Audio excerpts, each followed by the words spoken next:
Super star of my life Saibaba என்ற இந்த YouTube சேனலை ஆரம்பித்திருக்கும் பரம சாய் பக்தியான திருமதி கௌரி வெங்கட் அவர்கள் ஏற்கனவே super star of my life Saibaba மற்றும் மை ரிலீஜியன் கனெக்டட் சாய்பாபா என்ற புத்தகங்கள் ஆங்கிலத்தில் வெளியிட்டுள்ளார்.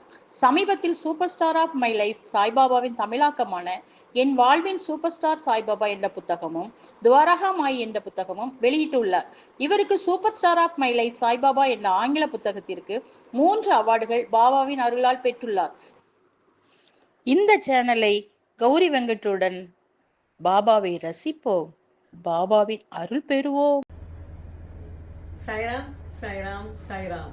இந்த வீடியோ பார்த்துட்டு இருக்கிற அனைத்து சகோதர சகோதரிகளுக்கும் என் அன்பான வணக்கம். இன்றைய நாள் உங்களுக்கு சந்தோஷமாகவும் நீங்கள் நினைத்தது அனைத்தும் நிறைவேறட்டும்.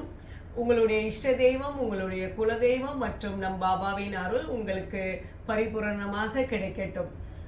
இந்த வீடியோவில் எதை பற்றி பேச போகிறேன் அப்படிங்கிறத பற்றி சொல்கிறதுக்கு முன்னால் ஃபர்ஸ்ட் டைம் என்னுடைய இந்த யூடியூப் சேனல் பார்க்குறவங்களுக்காக இந்த லாஸ்ட் 4 வீக்ஸாக வந்து நான் ஷிரடி சாய்பாபாவை பற்றி, அவருடைய வாழ்க்கை எப்படி சித்தராக இருந்து மகானாகி குருவாகி அவதார புருஷராக ஆனார் அப்படின்ட்டு ஒரு என்ன சொல்லலாம், ஒரு சின்ன ஒரு சுருக்கமாக ஒரு 4 வீக்ஸாக நான் வந்து சொல்லியிருக்கேன். அந்த வீடியோஸ் வந்து ஒரு 4 பார்ட்ஸாக போட்டிருக்கேன். அந்த வீடியோவை பார்த்துட்டு இதை வாங்க. இந்த வீடியோவில் நான் எதை பற்றி பேச போகிறேன்னா, பாபாவுடைய அற்புதங்கள்னாலே ஃபேமஸ், அது வந்து உலக பிரசித்தி பெற்றது பாபாவுடைய அற்புதம்னாலே. ஸோ அது எதனால் அப்படிங்கிறது, அப்புறம் என்னுடைய சேனல் நேம் என்ன காரணத்துக்குனால வந்து என்னுடைய சேனல் நேம் தெரியும்னு நினைக்கிறேன், super star of my life Saibaba, அது எதனால் வச்சுருக்கேன். இந்த வீடியோ நான் ஃபஸ்ட்டு எடுத்த வீடியோ இதுதான். பட் நான் ரிலீஸ் பண்ண வீடியோ வேறு, பட் இப்போ வர்றது தான் ஃபஸ்ட் எடுத்தது. ஸோ அதனுடைய அந்த ஃபீல், பாபாவை பற்றி நான் பேசியிருந்தது முதல்ல கேமரா முன்னால் நின்று யூடியூபுக்குன்னு ரெக்கார்ட் பண்ண வீடியோ. ஸோ அதனால் அதை கொஞ்சம் எடிட் பண்ணி அந்த கான்செப்ட் எனக்கு போடணும்னு ரொம்ப ஆசை. அதை பாருங்கள், என்ஜாய் பண்ணுங்கள். அதுக்கப்புறம் நான் திருப்பி அந்த வீடியோ முடியவும் கடைசியில் திருப்பியும் உங்கள்கிட்ட வந்து பேசுகிறேன். ஓகே, போகலாமா? என்ஜாய் பண்ணுங்க. இந்த தடவை உள்ள எபிசோடில் நோ கொஷின்ஸ். ஸோ நான் அது சொல்ல மறந்துட்டேன். லாஸ்ட் வீக் கேட்ட கொஷனுக்கு உள்ள ஆன்சர் வந்து, அந்த பதிலை கரெக்டாக சொன்னவங்க வந்து ஆஸ் யூஷுவல் எப்போவும் சொல்கிறவங்க தான் ரூபா, ரம்யா, சாயிஷா. இவங்க 3 பேர் கரெக்டாக சொல்லியிருக்காங்க. So congratulations. பாபாவுடைய அருள் உங்களுக்கு பரிபூரணமாக கிடைக்கட்டும். வாரம் கேட்குற கேள்விக்கு கரெக்டாக பதிலெலாம் சொல்லுங்கள். எல்லாருமே இன்னும் நிறைய பேர்கிட்ட இருந்து நான் பதில் எதிர்பார்க்குறேன். இன்னும் நிறைய பேர் வந்து இதில் கலந்துக்கோங்க. ஓகே, பட் இந்த வாரம் எபிசோட் ஜஸ்ட் என்ஜாய் பண்ணுங்கள். பாபாவுடைய மிராக்கிள் ஏன் ரொம்ப பாப்புலர், ஸோ இந்த விஷயங்கள்லாம் வந்து நானே வந்து ரசித்து தான் சொல்லியிருப்பேன். நீங்களும் ரசிங்க. வாங்க வீடியோக்குள்ளே போகலாம். இந்த யூடியூப் சேனல் எதுக்காக, ஒரே வரியில் இந்த யூடியூப் சேனல் எதுக்காகனா, பாபாவை ரசிக்க. அதனால் பாபாவை ரசிக்கிறனால என்ன கிடைக்கும்? ஆன்மீகத்தை ரசிக்கலாம். ஆன்மீகத்தை ரசிக்கிறனால என்ன கிடைக்கும்? வாழ்க்கை இனிக்கும். ஓகே, பாபாவுக்கும் ஆன்மீகத்துக்கும் என்ன சம்பந்தம்? உங்களுக்கு ஒரு கேள்வி வந்திருக்கலாம். பாபா வந்து நிறைய அற்புதங்கள் பண்ணியிருக்காரு, பாபாவை ரசிக்கிறனால எப்படி ஆன்மீகத்தை ரசிக்கிறது? முதல்ல பாபாவை எப்படி ரசிக்க, அதுவே ஒரு பெரிய கொஸ்டின் நம்மளுக்கு. வாழ்க்கைக்கு நம்மளுக்கும் சரி, அந்த காலத்துலேயும் சரி, அவருடைய மக்களுக்கு வந்து அவர் கலங்கரை விளக்கமாக இருக்காரு இப்போவும். இப்போ நீங்கள் நினைக்கலாம், இதெல்லாம் தெரிஞ்சு நான் என்ன பண்ண போகிறேன் அப்படின்னு நினைக்கலாம். நம்மளுக்கு பாபா அற்புதம் பண்ணாரா, அதோட முடிஞ்சு அப்படின்னு வந்து நீங்கள் நினைக்கலாம். ஸோ எதுக்காக வந்து நம்ம இதெல்லாம் தெரிஞ்சுக்கிடணும் அப்படின்னு பார்த்தோம்னா, ஸோ நான் ஏற்கனவே சொன்ன பாயிண்ட் தான், நம்மளுக்கு வந்து எதையுமே ஒரு முழுமையாக தெரிகிற பட்சத்தில் தான் ரசிக்கும். நம்மளுக்கு வந்து பாபாவை வந்து முழுமையாக தெரிகிற பட்சத்தில் நம்மளை மீறி நம்ம ஆன்மீகத்தில் லைக்க ஆரம்பிச்சிருவோங்கிறது தான் உண்மை. அதனால தான் நான் ஏற்கனவே சொன்ன பாயிண்ட்டு, வாழ்க்கை வந்து உங்களுக்கு இனிக்கும். ஏன் அப்படின்னு பார்த்தோம்னா, இப்போ நீங்கள் சாக்லேட் சாப்பிட்றீங்க, சாக்லேட் சாப்பிட்டீங்கன்னா உங்களுக்கு எவ்வளோ நேரம் அந்த இனிப்பு இருக்கும்? ஒரு 5 minutes நீங்கள் சாப்பிட்ற வரைக்கும் அந்த இது வந்து இருக்குன்னு வச்சுப்போம். தென் ஒரு மூவி பார்க்க போறீங்க, ஒரு படம் பார்க்க போறீங்க, 3 hours வரைக்கும் நல்ல ஒரு சந்தோஷமா இருந்த மாதிரி இருக்கும் நம்மளுக்கு. ஒன் டே பிக்னிக் போறீங்க, ஒரு நாள் சுற்றுலா போறீங்கன்னு வச்சுப்போம். ஒரு நாள் சுற்றுலா போகும்போது அந்த டே ஃபுல்லும் உங்களுக்கு வந்து சந்தோஷமா இருந்த மாதிரி இருக்கும். ஓகே, 10 நாள் ட்ரிப்பே போறீங்கன்னு வச்சுக்கலாம், 10 நாள் நீங்க சந்தோஷமா இருப்பீங்க. இப்போ வாழ்க்கை ஃபுல்லும் நம்மளுக்கு வந்து அப்ஸ் அண்ட் டவுன்ஸ் இருக்க தான் செய்யும். வாழ்க்கையில் வந்து பிரச்சனைகள் இருக்கும், சந்தோஷங்கள், இது ரோஜா பூல முள் இருக்குன்னு சொல்கிற மாதிரி நம்மளுக்கு அப்ஸ் அண்ட் டவுன்ஸ் வந்துக்கிட்டே தான் இருக்கும். பட் நம்ம வந்து சந்தோஷமாக வாழ்க்கையை எப்படி ரசிக்க முடியும்? அதுக்கு தான் நம்ம வந்து அது வந்து ஆன்மீகத்தை ரசித்தோம்னா நம்மளுக்கு வாழ்க்கை ஃபுல்லும் இனிக்கும். நம்மளுக்கு ஏன் இனிக்க ஆரம்பிக்க நம்ம சொல்கிறோம்? நம்ம ஆன்மீகத்தை ரசிக்க பட்சத்தில், ஃபார் எக்ஸாம்பிள் பாபாவை ரசிக்கிறோம், நம்ம கும்பிட்ற நம்மளுடைய தெய்வங்களை ரசிக்க ஆரம்பிக்கிறோம்.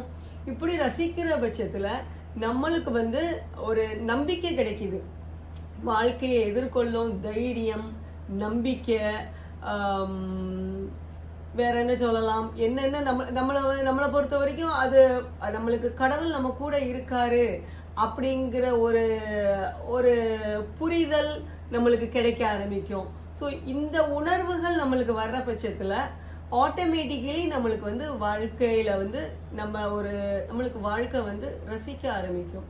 ஸோ இன்னைக்கு நான் அதை வந்து உணர்ந்தனால தான் நான் உங்க கூட அதை வந்து ஷேர் பண்ணுறேன். ஸோ இது என்னை பொறுத்த வரைக்கும் பாபானால தான் நடந்தது. நானும் முன்னாலெல்லாம் நல்ல சாமி கும்பிட தான் செஞ்சுக்கிட்டு தான் இருந்தேன், கல்யாணத்துக்கு முன்னால் அந்த அளவுக்கு இல்லைனாலும் ஓரளவுக்கு. பட் பாபாவை கும்பிட ஆரம்பித்த பிறகு நல்லா பாபாவை பற்றி புத்தகம் எழுதின பிறகு தான் எனக்கு வந்து ஆன்மீக முன்னேற்றம் ஒரு அடுத்த ஸ்டெப் லெவல் போன மாதிரி எனக்கு ஒரு உணர்வு. ஆன்மீகத்தோடு கலந்து தான் போச்சு அவருடைய வாழ்க்கை வந்து. ஸோ அவருடைய வழியை பின்பற்றி நானும் இந்த யூடியூப் சேனலில் அங்கங்கே எல்லா கடவுள்களை பற்றி என்னென்ன குட்டி குட்டி இன்ஃபர்மேஷன், எனக்கும் பெருசாக ஒன்றும் தெரியாது, இப்போ நானும் கற்றுக்குட்டி தான், நிறைய விஷயங்கள் பாபா மூலமாக தான் எனக்கு கொஞ்சம் கொஞ்சமாக எனக்கு வந்து தெரிய வருது. ஸோ எனக்கு தெரிஞ்சது பாபா என்ன சொல்லணும்னு நினைக்கிறாரோ அந்தந்த நேரங்கள் நான் வந்து சொல்லிக்கிட்டு இருக்கேன். பாபாவுடைய அன்பு வந்து ஆஸ் யூஷுவல் அதுக்கு ஈடு இணையே கிடையாது. நானே மறந்துருந்தாலும் திருப்பி அவர் வந்து வா மகளேன்ட்டு நம்மளை பிடிச்சி என்னை வந்து அவர் பக்கத்தில் உட்கார வச்சுக்கிடுவார். அப்படின்னாலும் அவருடைய அன்பு வந்து சொல்கிறதுக்கு இல்லை. பாபானா அற்புதம், அற்புதம்னா பாபா. ஸோ அதுதான் வந்து நம்ம முக்கியமாக பேச போகிறோம். ஃபஸ்ட்டு பாபாவுடைய அற்புதம் வந்து எதனால் அவ்வளோ ஒரு எல்லாராலையும் பேசப்படுறதா இருக்குது? பாபாவுடைய அற்புதம்னாலே ஆக்சுவலாக பாபாவுக்கே முத்திரை குத்தி வச்சாச்சு, பாபானா அற்புதம் தான். அதனால தான் வந்து மற்ற விஷயங்கள் ரொம்ப தெரியாமல் இருக்குது. அவர் என்னென்ன சொன்னாருங்கிறதெல்லாம் தெரியல. ஏன்னா அவருடைய அற்புதங்கள் அப்படி, அவர் பண்ணுற அற்புதங்கள். எதனால் அவருடைய அற்புதங்கள் வந்து அவ்வளோ ஃபேமஸாக இருக்குன்னு எப்போவாது யோசித்து பார்த்துருக்கீங்களா? நான் சில விஷயங்கள் யோசித்ததில் எனக்கு சில விஷயங்கள் வந்து புரிஞ்ச மாதிரி. ஏன் வந்து பாபாவுடைய விஷயங்கள் வந்து மீன்ஸ் பாபாவுடைய அற்புதங்கள் அவ்வளோ ஃபேமஸ்? ஏன்னா அவர் வந்து பெரிய பெரிய விஷயங்கள்லாம் பண்ணுவார். அவர் வந்து இம்பாசிபிள் திங்கெல்லாம் பாசிபிள் ஆக்கிடுவார். அதெல்லாம் உண்டு தான். தீராத வியாதிகளை குணப்படுத்துவார், கல்யாணம் பண்ணி வைப்பார், பிள்ளை செல்வம் கொடுப்பார், வேலை கொடுப்பார், நிறைய பேரை வந்து சாவுல இருந்து கூட திருப்பி கொண்டு வந்திருக்காரு. இந்த மாதிரி நிறைய விஷயங்கள் அந்த காலத்தையும் நடந்திருக்கு, இந்த காலமும் நடக்குது. இதெல்லாம் வந்து பாபாவுடைய ஒரு ஸ்பெஷல் தான், இல்லைன்னு சொல்லலை. இது எல்லாருக்குமே தெரிஞ்சிருக்கும். மெயின்லி எல்லாரும் பாபாவை கும்பிட்றவங்களாம் அவங்களுக்கு தீர்க்க முடியாத சில பிரச்சனைகள் இருந்து பாபாவால் தீர்க்கப்பட்டு பாபாவால் அதுக்கப்புறம் ஈர்க்கப்பட்டு தான் போயிருப்பாங்க. அது ஓகே. பட் பாபாவோட ஒரு தனி ஸ்பெஷாலிட்டி நான் அதை வந்து புரிஞ்ச வரைக்கும் குட்டி குட்டி விஷயங்கள் கூட பாபா வந்து நம்மளுக்கு நிறைவேற்றுவார். அவர் வந்து குட்டி குட்டி விஷயத்துல இருந்து இந்த சின்ன சின்ன ஆசை சொல்ற மாதிரி, நம்ம ஆசையான்னு கூட நம்ம நினைச்சிருக்க மாட்டோம். பட் நம்மளுடைய ஒரு குட்டி குட்டி எண்ணங்களை கூட அவர் நிறைவேற்றுவார். ஸோ அதனால என்ன ஆகும்னா, நம்ம வந்து ஒரு எப்போவுமே பாபா வந்து பாபாவுடைய பக்தர்கள் வந்து ஒரு பரவச நிலையிலே இருப்பாங்க. ஏன்னா அவர் வந்து குட்டி குட்டி விஷயங்கள், பெரிய விஷயங்கள் வேற, குட்டி குட்டி விஷயங்கள் கூட நான் இருக்கேன் அப்படின்னு அவர் காமிச்சிக்கிட்டே இருப்பார். ஒரு எக்ஸாம்பிளுக்கு நான் என்னுடைய லைஃப்ல இருந்து ஒரு 2-3 குட்டி குட்டி எக்ஸாம்பிள். நான் ஆக்சுவலாக இந்த சேனலில் ரொம்ப நான் என்னுடைய இது ஷேர் பண்ணணுங்கிறது எனக்கு இல்லை. எனக்கு பாபா வாழ்ந்த காலத்தில் உள்ளது தான் எனக்கு சொல்லணும்னு ஆசை. ஏன்னா அவர் எப்படி நடந்தார், எப்படி கோபப்பட்டார், அவர் எப்படி சிரிச்சார், எப்படி அடுத்து அட்வைஸ் பண்ணார், எனக்கு இதெல்லாம் நான் ரொம்ப ரசிப்பேன் ஆக்சுவலி. ஸோ அவருடைய ஒவ்வொரு விஷயத்தையுமே நான் ரொம்ப ரசிப்பேன், அவருடைய ஒவ்வொரு செய்கையும் நான் ரொம்ப ரசிப்பேன். அதனால தான் எனக்கு வந்து தோண அந்த டைட்டிலே வந்து என்னுடைய புக்கோடைய title super star of my life. அந்த காலங்களில் நாங்கள்லாம் வந்து சில ஷோஸ் ஹீமேன் அந்த மாஸ்டர்ஸ் ஆஃப் த யூனிவர்ஸ் அப்படின்னு வரும். இந்த கால பிள்ளைகள் பார்க்குறது பவர் ரேஞ்சர்ஸ் அப்படிலாம் என்னவோலாம் பார்க்குறாங்க. அதாவது சூப்பர் பவர் உள்ள கேரக்டர்ஸாக வரும், அந்த கார்ட்டூனாக இருக்கும், அப்படி இல்லைன்னா அந்த மூவிஸாகவும் வருது இல்லை இப்போல்லாம் வந்து அவெஞ்சர்ஸ் அப்படிலாம் வந்து.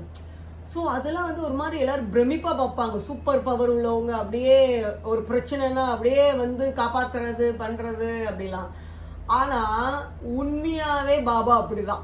பாபா வந்து பார்த்தோம்னா அவர் வந்து கண்ணில் தெரிஞ்சு கூட அந்த காலங்கள் நிறைய பேருக்கு பிடிச்சிருக்காங்க, இப்போ பிடிக்கிறாங்க. கண்ணில் தெரியலனாலும் அவர் அப்படி ஒரு சூப்பர் மேன் தான் ஆக்சுவலி. நான் ஃபஸ்ட்டு டைட்டிலே சூப்பர் மேனு தான் யோசிச்சிருந்தேன். பட் சூப்பர் மேன் அப்படிங்கிறது ஏதோ புக்கு யாரோ எழுதியிருக்கிறதாக ஒரு தடவை நான் நெட்டில் பார்த்தனால தான் சூப்பர் ஸ்டார் அப்படின்ட்டு வந்து வச்சுட்டேன். ஸோ அப்படியே வந்து அவருடைய அவர் நம்மளை காப்பாற்றுற விதமாக இருக்கட்டும், அவர் நம்ம மேலே அன்பு செலுத்துறதா இருக்கட்டும், எல்லா விஷயத்துலேயும் அவர் வந்து ஒரு பெரிய சூப்பர் ஸ்டாரு தான். ஸோ அந்த ஒரு குட்டி குட்டி விஷயங்கள், அதாவது அவருடைய பண்ணுற விஷயங்கள் ஒவ்வொன்றுமே வந்து ரசிக்கிற மாதிரி தான் இருக்கும். என்னை பொறுத்த வரைக்கும் எனக்கு ரொம்ப ரசிக்க தான் செய்வேன். என்னால் நிறைய பேர் என்கிட்ட உங்களுக்கு என்ன வாழ்க்கையில் மிராக்கள் நடந்திருக்குன்னு கேட்டாலும் எனக்கு என்னன்ட்டே சொல்ல முடியாது. ஏன்னா காலையிலேருந்து நைட்டு வரைக்கும் ஏதாவது ஒன்று குடி குட்டியாக பண்ணிக்கிட்டு தான் இருப்பார். ஸோ அதில் ஒரு 2-3 எக்ஸாம்பிள்ஸ் மட்டும் நான் சொல்கிறேன். ஏன்னா ஆரம்பிக்கிற அற்புதம் வந்து பாபாவை பற்றி நான் சொல்கிற அற்புதம் வந்து ஒரு நல்ல ஒரு அற்புதமாக இருக்கணும்ல. என்னுடைய பர்த்டே அக்டோபரில் முடிஞ்சிருந்து, அதுவும் இந்த தடவை வந்து தேர்ஸ்டேயாக வந்துருந்து என்னுடைய பர்த்டே. ஸோ அதனால் நான் வந்து ஷிரடி போயிடணும், நானே நினைக்கிறேனோ இல்லையே மற்ற எல்லாருமே அப்படி யோசிச்சிடுறாங்க, தேர்ஸ்டேல வந்திருக்கா அவளுடைய பர்த்டே, அவள் கண்டிப்பாக ஷிரடி போயிடுவான்ட்டு. ஸோ நானும் என்னுடைய கணவரும் வந்து ஷிரடி போயிருந்தோம்.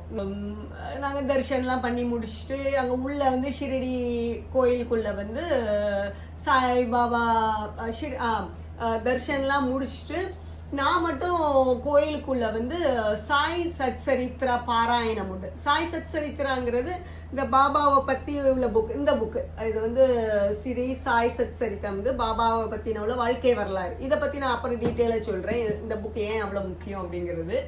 ஸோ இது சாய் டிவோட்டிஸாக இருக்கிறவங்களுக்கு அதை பற்றி தெரியும். சப்போஸ் இந்த வீடியோவை வந்து புதுசாக பார்க்குறவங்களும் பார்ப்பாங்க. ஸோ அப்போ நான் இந்த புக்கோடைய முக்கியத்துவம் என்னங்கிறது அதை வந்து நான் தனியாக நான் சொல்லி ஆகணும். ஏன்னா அவ்வளோ முக்கியமாக உள்ள புக்கு இது. புக்கு அங்கே நிறைய வச்சுருப்பாங்க ஒரு ஹாலுக்குள்ளே வந்து நம்ம அங்கே இருந்து படிச்சுட்டு போயிடலாம் அப்படின்ட்டு. நாங்கள் தர்ஷன்லாம் எடுத்துகிட்டு நைட்டு 8:30க்கு மேலே நினைக்கிறேன் நான் அந்த சாய் சத்சரித்திரத்தில் ஏதாவது ஒரு சாப்டர் எடுத்து படிச்சுட்டு இருக்கிறது உண்டு. அப்படி படிச்சுட்டு இருக்கும்போது நியர்லி க்ளோசிங் டைம் 9 o'clock நினைக்கிறேன். ஸோ 8:45 8:50 டைம் போல் நான் ஃப்ரண்ட்டில் உட்காந்து படிச்சுட்டு இருந்தேன். இருந்ததே ஹாலில் ஒரு 3-4 பேர் தான் உட்காந்து படிச்சுட்டு இருந்தோம். பேக்கில் யாரோ ஒருத்தங்க, எனக்கு பின்னால் யாரோ ஒருத்தங்க கொஞ்சம் தள்ளி ஒருத்தங்க இன்னொருத்தங்கள்ட்ட சொல்கிறாங்க, எனக்கு சொல்லலை, பட்டு ஹாப்பி பர்த்டே அப்படிங்கிறாங்க. எப்படி இருக்கும் யோசித்து பாருங்க. நான் வந்து என்னுடைய பர்த்டேக்காக தான் பாபாவை பார்க்குறதுக்குன்னு வந்திருக்கேன். ஸோ அன்னைக்கு நைட்டு 9 o'clock ஆகலை, 9 o'clock ஆகிறதுக்கு ஒரு 5-10 minutes தான் இருக்குது க்ளோசிங் டைம் ஆக்சுவலி. ஸோ அப்போ யாரோ ஒருத்தங்க வந்து ஹாப்பி பர்த்டேன்னு சொல்கிறாங்கன்னா திரும்பி கூட பார்க்கல யாருன்ட்டு. ஏன்னா அந்த விஷ் எனக்கான உள்ள விஷ். பாபா வந்து நான் எக்ஸ்பெக்ட் கூட பண்ணலை. பட் இருந்தாலும் வந்து எனக்கு இப்படிலாம் பேசினாலே எனக்கு கொஞ்சம் கண் கலங்கிடும். அந்தளவுக்கு எனக்கு இதான் அது அந்த பாபாவுடைய என்ன சொல்கிறது. என் பொண்ணுலாம் என் பக்கத்தில் இருந்தாலும் என் கண்ணையே பார்த்துட்டு இருப்பா. அம்மா emotional, Baba emotional, Sai emotion வச்சுக்கிடலாம். அது வந்து அப்படி எப்போவுமே வந்து பாபா அதுதான் பாபா வந்து எப்போவுமே ஒரு சடன் ஒரு பரவச நிலை. இப்போ எல்லாருமே சொல்லுவாங்க இந்த தியானம் பண்ணால் ஒரு ஒரு பரவச நிலை வரும்ன்ட்டு. அதெல்லாம் பண்ணாமலே நம்மளுக்கு பாபா கொடுத்துருவார். பாபா டிவோட்டிஸ்க்கு சாதாரணமாக கிடைக்கும். ஒரு சில நேரங்கள் ஆட்டோ கிடைக்கணும்னால, ஐயோ பாபா ஆட்டோ வரலையே, அங்கே கோயில் எங்களுடைய அம்பாள் கோயிலுக்கு போவேன், ஆர்த்தி நடக்கும். ஸோ 7 o'clock ஸ்டார்ட் ஆகும். ஐயோ பாபா ஆட்டோ சில நேரம் லேட் ஆகிட்டுனா ஆட்டோவில் போகணுன்னு நினைக்கிற பட்சத்தில், ஐயோ ஆட்டோ கிடைக்கலையே, ஆட்டோ கிடச்சிட்டுனா கரெக்டாக போய் சேர்ந்துருவேன், அல்லது ஆர்த்தி ஸ்டார்ட் ஆகிருமே நினச்சிட்டு இருப்பேன். கரெக்டாக அப்படி சைன்ட் ஆட்டோ வந்து நிற்கும். அதுலேயும் சில நேரம் அந்த ஆட்டோவில் வந்து ஆட்டோவுடைய கிளாஸில் பார்த்தோம்னா பாபாவுடைய ஃபோட்டோ இருக்கும். இதெல்லாம் வந்து உண்மையாகவே இந்த பவர் ரேஞ்சர்ஸை வந்து அப்படியே ஜம்ப் பண்ணி வந்து நிற்பான்கள். அதாவது இந்த ஹீமேன், நாங்களாம் சின்ன வயசில் அதெல்லாம் நாங்கள் அப்படி பார்ப்போம். இந்த ஹீமேன் அந்த மாஸ்டர்ஸ் ஆஃப் த யூனிவர்ஸில் அந்த ஹீமேன்கிற கேரக்டர் வந்து அப்படியே ஜம்ப் பண்ணி நிற்கும். அதே மாதிரி ஏதோ பாபாலாம் அப்படி அந்த ஆட்டோ அப்படி வந்து நிற்கும். ஸோ இந்த மாதிரி நிறைய நேரம் நடந்திருக்கு. ஒரு ஆட்டோவுக்கு கூடவா நினைப்பீங்க.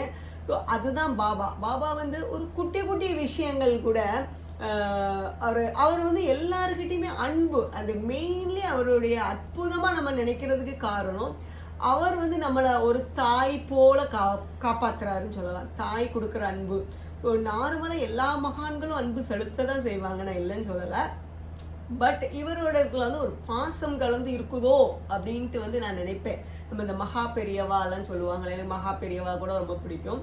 ஸோ அந்த மாதிரி ஒரு பாசம், அவர் பாபாவுடைய இதில் வந்து பாசம் பரவசமாயிரும். ஆக்சுவலாக அவருடைய பாசம் நம்மளை பரவசப்படுத்தும். ஸோ இதுதான் உண்மை. அற்புதம் அப்படிங்கிறத தாண்டி அவருடைய பாசம் தான் எப்போவுமே வந்து ஒரு நெகிழ வைக்கிறதா வந்து இருக்கும்.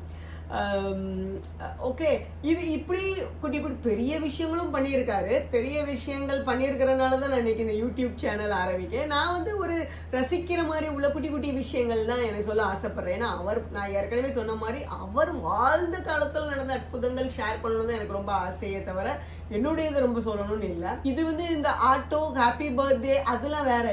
நம்மளுக்கு வந்து பிரச்சனையே வராதா அப்படின்னா அப்படிலாம் கிடையாது. இப்போ இந்த நான் பர்த்டே சொல்றேனே, அதுக்கு முந்தின தடவை நான் ஷிரடி போயிருந்தேன். அப்போ வந்து மழை நேரம், நாங்கள் வந்து ஃபேமிலியாகவே போயிருந்தோம் அந்த டைம் வந்து. ஸோ மழை நேரமாக இருந்ததுனால அங்கே டைல்ஸ்லாம் போட்டிருந்ததுனால கொஞ்சம் மெதுவாக பார்த்து நடந்து போனேன். விழுந்துருவோமோ. ஆக்சுவலாக பார்த்தா அந்த சாயராம் மந்திரத்தை மறந்துச்சு. நான் வந்து என் மந்திரமே ஷிரடியில் என்னதான் ஆயிடுச்சுன்னா விழுந்துருவோமோ அப்படி தான் நினச்சிக்கிட்டு இருந்தேன். அப்போ நீங்கள் என்ன நினைக்கிங்க? பாபா தான் பாதுகாக்கிறதுக்கு இருக்கார்ல, காப்பாற்றிருப்பார்ல, நம்ம விழுந்திருக்கவே மாட்டோம். காப்பாற்றுறது எங்க, விழுந்திருக்கவே மாட்டோம் தானே நினைப்பீங்க ஆக்சுவலாக. ஸோ சில நேரங்கள், ஆனால் நான் உண்மையாகவே ஷிரடியில் அங்கே வெளியிலையோ கோயில்லையோ விழலை. நாங்கள் ஹோட்டலை செக் அவுட் பண்ணி போகும்போது பாத்ரூமில் வழுக்கி விழுந்துட்டேன் கடைசியில். இது வந்து என்னென்னா, நான் கூட நினச்சேன், ஷிரடி வந்து கடைசியில் இத்தனை வருஷத்தில் நம்ம ஒரு நாள் வழுக்கி விழுந்ததுலையே விழுந்துட்டோமே. ஸோ இது எனக்கு என்னதான் உணர்த்திச்சுன்னா, இன்னொரு விதமான ஒரு பாடம். அதாவது நம்மளுடைய எண்ணம், ஆனாலும் லக்கீலி எனக்கு ஒன்றுமே ஆகலை. பாத்ரூமில் பயங்கரமாக தான் விழுந்தேன், தலையில் இங்கடி, காலடி இங்கடி, ஆனால் ஒன்றுமே ஆகலை. ஒரு சீராய்ப்போ ஒன்றுமே கிடையாது எனக்கு. அதுக்கப்புறம் தான் நானே அதை வந்து புரிஞ்சுக்கிட்டேன். ஸோ பாபா உண்மையாகவே காப்பாற்றிட்டார் அந்த இடத்துல. எனக்கு ஒன்றுமே அடியே படலை ஷிரடிங்கிறனால. ஆனால் நம்மளுடைய எண்ணங்கள் வந்து நெகட்டிவாக இருந்தாலும் பாபா வந்து நம்மளை காப்பாற்ற தான் வராரு. அந்த எண்ணங்களை நம்ம மாத்துறாரு. ஸோ எனக்கு அப்போ தான் தோணிச்சு, நம்ம ஷிரடியில் இருந்துக்கிட்டு பாபாவை நம்மளை விழுந்துருவோமோ நினைச்சோம். நம்ம எண்ணமே விழ வச்சுட்டு, என்னுடைய எண்ணமே என்னை விழ வச்சுட்டு. ஸோ அதுலேயும் பாபா காப்பாற்றினார். இப்போ நிறைய நேரம் நம்ம நினைப்போம், நம்ம எண்ணங்களுக்கு வந்து நம்ம கடவுளை பழி சொல்ல முடியாது. நம்ம எண்ணங்கள் நல்லா வர்றதுக்கு தான் நம்ம வந்து இப்படி மகான்களை பிடிச்சிக்கிடணும், சாமிகளை பிடிச்சிக்கிடணும். நம்மளுடைய எண்ணங்கள் வந்து ஒரு எதிர்மறையாக போகாமல், நம்மளுக்கு ஒரு பயங்கள் இல்லாமல் இருக்கிறதுக்கு தான் இந்த மாதிரி மகான்களை பிடிச்சிக்கிடணும். ஸோ அது ஒரு இது உண்மையாகவே எனக்கு அது ஒரு நல்ல சேஃப் ஆகிட்டேன்னு வச்சுப்போம். ஒரு சீராய் எதுவுமே கிடையாது, நார்மல். ஸோ அதெல்லாம் உண்மையாகவே அப்படி தான் அவர் வந்து தாங்கின மாதிரி தான். இது அப்புறம் தான் புரிஞ்சுது எனக்குமே வந்து. ஸோ நான் சொல்லியிருக்கிறதெல்லாம் பார்த்துருப்பீங்க. அது வந்து நான் சொன்ன மாதிரி ஃபஸ்ட்டு எடுத்த வீடியோஸ். பாபாவுடைய மிராக்கிள்ஸை பற்றி பேசணும்னா திருச்செந்தூர் கடல் அலை மாதிரி தான், அலைகள் ஓய்வதில்லை மாதிரி பாபாவுடைய மிராக்கிள்ஸ் முடியவே முடியாது. ஃபைனலி ஒரே ஒரு மிராக்கிளோட அந்த எபிசோடை வந்து முடிக்கிறேன். அதர்வைஸ் இதுவும் இன்னும் லாங்காக போயிடும் வீடியோ. என்னன்னா அந்த super star of my life Saibaba அப்படின்ட்டு இந்த லோகோ கிரியேட் பண்ணியிருந்தோம் நாங்கள். ஆக்சுவலி இந்த டைட்டிலே நான் சூஸ் பண்ணலை தான், புக் டைட்டில் வந்து நான் சூஸ் பண்ணலை, சேம் யூடியூப்க்கு பாபாவே சூஸ் பண்ண வச்சது தான். அப்போது அந்த லோகோ வந்து கிரியேட் பண்ண அன்னைக்கு ரிலீஸ்க்கு ஒரு 2 days முன்னால் நாங்கள் கிரியேட் பண்ணியிருந்தோம். என் பொண்ணு தான் கிரியேட் பண்ணியிருந்தா. ஸோ கிரியேட் பண்ணி முடித்த உடனே வந்து அவள் வந்து பசிக்குது, எனக்கு வேஃபில் வேணும்னா. வேஃபில்ங்கிறது அது ஒரு ஸ்வீட் சாண்ட்விச் மாதிரி சொல்லுவோமே, இங்கே சிட்டி சைடில் அது ரொம்ப ஃபேமஸ் வேஃபில்ங்கிறது. ஸோ அப்போ நைட் அரௌண்ட் 10:30 சொல்லிட்டு இருந்தான் நாங்கள் அந்த நேரம். அப்போ நான் சொல்லிட்டு இருந்தேன் வேஃபில்லாம் இப்போ வேண்டாம், வேறு ஏதாவது சாப்பிடு அப்படின்ட்டு வந்து சொல்லிட்டு இருந்தேன். அப்போது என் பையன்கிட்ட கேட்க போனால் அவன் பையன் தூங்கிட்டானோடனே சரின்ட்டு விட்டுட்டா அவள் வந்து. அப்புறம் பார்த்தா அவள் சொல்லி ஒரு 10-15 மினிட்ஸுக்குள்ள டோர்பெல் அடிச்சுது. பார்த்தா வேஃபில் வந்திருக்கு, கூட கூல் ட்ரிங்க்ஸும் வந்திருந்து, வேஃபில் வந்திருக்கு. யாருமே ஆர்டர் பண்ணலை, நானும் ஆர்டர் பண்ணலை, அவளும் ஆர்டர் பண்ணலை, என் ஹஸ்பண்டும் ஆர்டர் பண்ணலை, என் பையன் தான் தூங்கிட்டு இருக்கான். ஸோ எங்களுக்கு ஆர்டர் மாறி வந்துடுச்சு போல, அவன் கொடுத்துட்டு போயிட்டான். ஸோ எங்களுக்கு என்ன பண்ணுறதுன்னு தெரியல. இப்போது நான் சொல்லிட்டு இருந்தேன் ஒரு 1 hour வெயிட் பண்ணி பார்ப்போம். அரௌண்டு 10:30 திருப்பி யார்கிட்ட போய் கேட்டு எப்படி கொடுக்க அது ஒன்றும் தெரியல நம்மளுக்கு. ஸோ நியர்லி 11:30 வரைக்கும் வெயிட் பண்ணி பார்த்தோம், ஒருத்தருமே வரல. வேஃபில் நாங்களே சாப்பிட்டோம். ஸோ இட்ஸ் அ பெரிய மிராக்கிள். என் பொண்ணே வந்து அப்படியே என்ன சொல்கிறது, சர்ப்ரைஸு. அவள் கேட்ட வேஃபிலே பாபா கொண்டு வந்து கொடுத்துட்டாரு அப்படின்ட்டு பெரிய ஆச்சரியம் எங்களுக்கு. பட் நெக்ஸ்ட் டே தான் தெரிஞ்சுது அது என் பையனுக்கு அவனுடைய ஃப்ரெண்டு, காலேஜ் ஃப்ரெண்டு ஒரு பையன் வந்து ஆர்டர் பண்ணியிருந்தான் போல இருக்கு. பட் ஸ்டில் அந்த அவ ஆசைப்பட்டது பாபா கொடுத்துட்டார். இது வந்து ஒரு நாங்கள் அந்த லோகோ அவள் கிரியேட் பண்ணதுக்கு, என் பொண்ணு லோகோ கிரியேட் பண்ணதுக்கு பாபா கொடுத்த ஒரு சின்ன கிஃப்ட். பாபா அப்படி தான் பண்ணுவார். நான் தான் சொன்னேன்ல, பாபாவுடைய மிராக்கிளே வந்து தனி, அவருடைய பாசமே தனி, எல்லாமே தனி, அவருடைய இதே வந்து தனிதான். ஓகே, இப்படி தான் பாபாவுடைய மிராக்கிள் வந்து ரசிக்கிற மாதிரி இருக்கும். ரசிக்கிறதுல நம்ம எப்போவுமே ரசிக்க ஆரம்பிக்கிறதுல தான் நம்மளுடைய சக்ஸஸே இருக்குது. எந்த விஷயத்தையும் நீங்கள் ரசித்து பண்ணீங்கன்னா நம்மளுக்கு சக்ஸஸ் தான். இப்போது அதுக்காக நம்ம ஆன்மீகத்தை ரசிக்கலாமான்னா ரசிக்கலாம், ஆண்டாள் ரசிக்கலையா? ஸோ அதுக்கப்புறம் ஆண்டாள் ரசிச்சிருக்காங்க. ஆழ்வார்கள் கதைகள் எல்லாமே நீங்கள் பார்த்தீங்கன்னா அவ்வளோ வந்து பகவான் கிருஷ்ணரை வந்து ரசிச்சிருப்பாங்க அவங்கெல்லாம் வந்து. ஸோ ரசிக்கிறனால தான் அது வந்து போற்றப்படுதுன்னு நான் நினைக்கிறேன். ஈவன் வந்து என்ன ஒரு சின்ன ஒரு எக்ஸாம்பிளோட நான் கூட வந்து எப்படி ரசித்தேன் அப்படிங்கிறத ஒரு சின்னதாக ஷேர் பண்ணிவிட்டு இந்த எபிசோட இதோட கம்ப்ளீட் பண்ணிடுவேன். இப்போது உங்களுக்கு நாராயணியம் கேள்விப்பட்டிருக்கீங்களா? கேரளாவில் உள்ள நாராயண பட்டதிரிங்கிறவங்க வந்து குருவாயூரப்பருக்கு தான் வந்து நாராயணியம் பாடியிருப்பார். அதில் இடையில என்னென்னா அந்த தசவதாரம் இது வரும்ல. ஸோ இப்போது ஃபார் எக்ஸாம்பிள் நரசிம்மாவதாரமாக இருந்தால் குருவாயூரப்பா நீ தான் வந்து குருவாயூரப்பா நீ தான், நீ இப்படி வந்தியா, குருவாயூரப்பா நீ இப்படி வந்தியான்னு ஒவ்வொரு இதுலேயும் கேள்வி கேட்பார் போல இருக்கு. நீ இப்படி பண்ணியா, நீ அப்படி பண்ணியா அப்படின்ட்டு குருவாயூரப்பர் அதுக்கு தலையசைச்சதாக கூட உண்டு. இது எனக்கு எது தோணுச்சுன்னா, நான் ஃபஸ்ட்டு பாபாவுடைய புக்கு படித்த டைம்லலாம் வந்து என் பக்கத்தில் ஒரு கேலண்டர் வேறு, பாபாவுடைய பெரிய கேலண்டர் தொங்கும். ஸோ சில இன்சிடென்ட்ஸ்லாம் பார்க்கும்போது உண்மையாகவே நான் அப்படி பார்ப்பேன். எனக்கு இந்த கதை இப்போ தான் தெரியும், நாராயணியம் கதை. அந்த நேரம் வந்து பாபா நீங்கள் இப்படி பண்ணீங்களா அப்படிங்கிற மாதிரி நான் மனசுக்குள்ளே கேட்டுட்டு அவரை பார்த்து நான் சிரிப்பேன். அப்படி தான் நான் ரசிப்பேன். ஆக்சுவலி என்னை பொறுத்த வரைக்கும் நான் சாய் பக்தைங்கிறது நான் சும்மா மற்றவங்கள்ட்ட தான் சொல்கிறது, மற்றபடி என்னை பொறுத்த வரைக்கும் நான் சாய் ரசிகை தான். அந்தளவுக்கு அதுதான் சொல்கிறேன்ல, ஆண்டாள்லாம் ரசித்தாங்கல்ல, ருக்மிணி ரசித்தாங்க கிருஷ்ணரை. ருக்மிணி கிருஷ்ணரை பார்த்ததே கிடையாது, அவருடைய லீலைகளை கேட்டு தான் அவங்களுக்கு அவர் மேலே அப்படி ஒரு அன்பு வந்துச்சு. அப்படி எனக்கும் பாபாவுடைய கதைகள்லாம் கேட்டு பார்த்து அவருடைய பயங்கர ஃபேன் நான் வந்து. இப்போவும் அப்படி தான் நான் சொல்லுவேன். பட் அப்படி சொன்னோம்னா அது எல்லாரும் அக்செப்ட் பண்ண மாட்டாங்கங்கிறதுனால ஜஸ்ட் நான் ஒரு பக்தை, அவ்வளோதான். ஸோ இப்படி நீங்களும் பாபாவை ரசிங்க, அதனால ஆன்மீகத்தை ரசிக்கலாம், ஆன்மீகத்தை ரசிக்கிறதுனால வாழ்க்கை உங்களுக்கு இனிக்கும். ஸோ இதோட இந்த எபிசோட் முடிஞ்சு நெக்ஸ்ட் வீக் வந்து சாய் சத்சரித்ராவை பற்றி சொல்லலாம் அப்படின்னு நினச்சி வச்சுருக்கேன். வெனஸ்டே தான் பாபாவே டிசைட் பண்ணுவார். நான் ஒரு பாயிண்ட் யோசிச்சுட்டு இருப்பேன், பாபா வேற பாயிண்ட் யோசிப்பார். அப்படிதான் இந்த எபிசோடுமே வந்து நான் நினச்சது வேற. நான் இந்த வாரமே சாய் சத்சரித்ராவை பற்றி போடணும்னு நினச்சிருந்தேன். ஃபார் சம் ரீசன்ஸ் நான் போடலை. அது அடுத்த வாரம் ஏன் அப்படிங்கிறது வந்து நான் சொல்கிறேன். இந்த வாரம் எந்த கொஷனும் இல்லை. பட் ஃபஸ்ட்டு வீடியோஸ் இருக்குல்ல, அதாவது சாய்பாபாவை பற்றின கழுகு பார்வேன் 4 வீடியோஸ் போட்டிருக்கேன் தானே, அதெல்லாம் ஒரே கான்செப்ட்.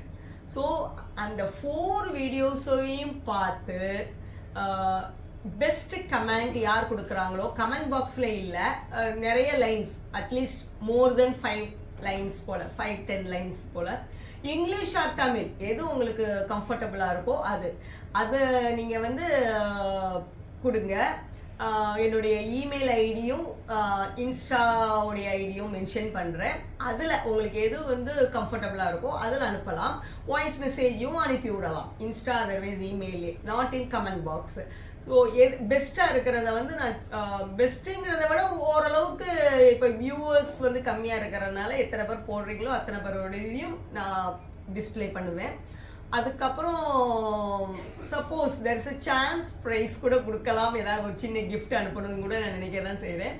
அது பார்ப்போம். பட் 1 month டைம் வந்து 1 month, 1 வீக்குக்குள்ளே அனுப்பணும்னு கிடையாது. நல்லா யோசித்து நல்லா எழுதுங்க.